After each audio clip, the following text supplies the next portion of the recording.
10ই জুলাইয়ের পর অন্নপূর্ণা যোজনায় আবেদনকারী মহিলাদের জন্য এলো বড় আপডেট। 10ই জুলাইয়ের পর আবেদনকারীদের পোর্টালে টাকা ঢুকবে কবে থেকে, তার উত্তর দিতে গিয়ে সচিব পুরো বিষয়টি খোলাসা করে জানিয়েছেন।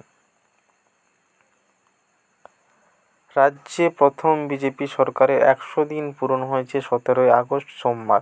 আর সেই দিনই রাজ্যের স্বাস্থ্য প্রতিমন্ত্রী সুমনা সরকার দিয়েছেন সুখবর।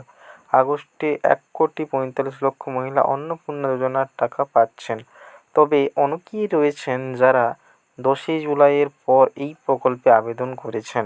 তারা কবে থেকে পাবেন অন্নপূর্ণা যোজনার টাকা, এই প্রশ্নেরও উত্তর দিয়েছেন সুমনা।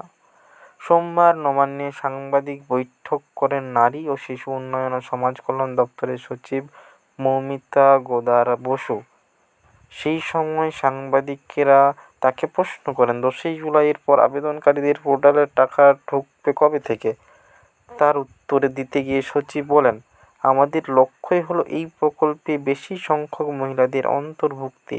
আবেদন যারা করেন তারা ফর্মে প্রথমে অনুসন্ধান বা এনকোয়ারি হয়, এরপর যাচাই ভেরিফিকেশন ও তারপর অ্যাপ্রুভ হয়। এই পদ্ধতি এখনও চলছে। এটি শেষ হওয়ার পর সেপ্টেম্বরের 3য় সপ্তাহের মধ্যে তারা টাকা পাবেন। রাজ্যে বিজেপি ক্ষমতায় আসার সময় মহিলাদের জন্য যে সকল জনমুখী প্রকল্প এনেছিলেন তার মধ্যে অন্যতম হলো অন্নপূর্ণা যোজনা। এই স্কিমে আবেদনকারী মহিলারা মাসে 3,000 টাকা করে সরকারের পক্ষ থেকে পেয়ে থাকেন।